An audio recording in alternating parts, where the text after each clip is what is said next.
বৃহস্পতিবার রাতে এই একটি আমল করুন, আল্লাহ তাআলা আপনার সকল মনের আশা পূরণ করে দিবেন। সম্মানিত প্রিয় ভাই ও বোনেরা, আল্লাহ তাআলা আমাদের জীবনে দিন রাত দুটি ধারা রেখেছেন।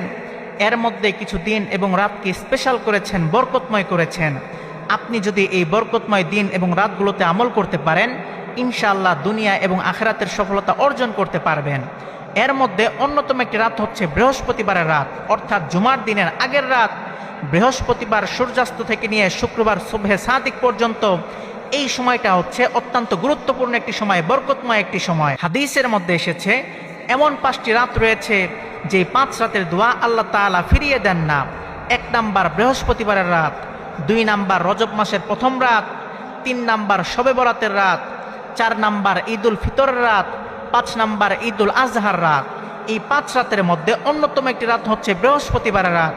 সুতরাং আপনি যদি বৃহস্পতিবার রাতে এই একটি আমল করতে পারেন, ইনশাআল্লাহ আল্লাহ তাআলা আপনার সকল মনের আশা পূরণ করে দিবে। আমলটি কিভাবে করবেন? এশার নামাজের পর রাতের যে কোনো সময় 2-4 রাকাত নফল নামাজ আদায় করবেন। এরপর 3 বার ইস্তেগফার পাঠ করবেন। ইস্তেগফারের মধ্যে অনেক ফজিলত রয়েছে। ইস্তেগফার পাঠ করার মাধ্যমে গুনাহ মাফ হয়ে যায়। ইস্তেগফার পাঠ করার মাধ্যমে বিপদ আপদ বালা মুসিবত দূর হয়ে যায়। ইস্তেগফার পাঠ করার মাধ্যমে অকল্পনীয় স্থান থেকে রিজিকের ব্যবস্থা হয়ে যায়। এজন্য 3 বার ইস্তেগফার পাঠ করবেন। এরপর 3 বার দুরূদ শরীফ পাঠ করবেন। দুরূদের মধ্যে সবচেয়ে বেস্ট দুরূদ হচ্ছে দুরূদে ইব্রাহিম, যেটা আমরা নামাজের মধ্যে পড়ি। সেই দুরূদটি 3 বার পাঠ করবেন।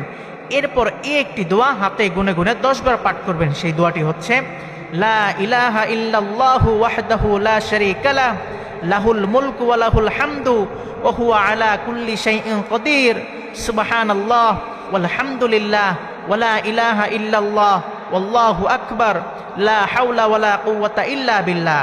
এই দোয়াটি 10 বার পাঠ করে আপনি 2 হাত তুলে আল্লাহ তাআলার কাছে দোয়া করবেন। ইনশাআল্লাহ আল্লাহ তাআলা আপনার সকল দোয়া কবুল করে নেবেন, আপনার সকল মনের আশা পূরণ করে দিবেন।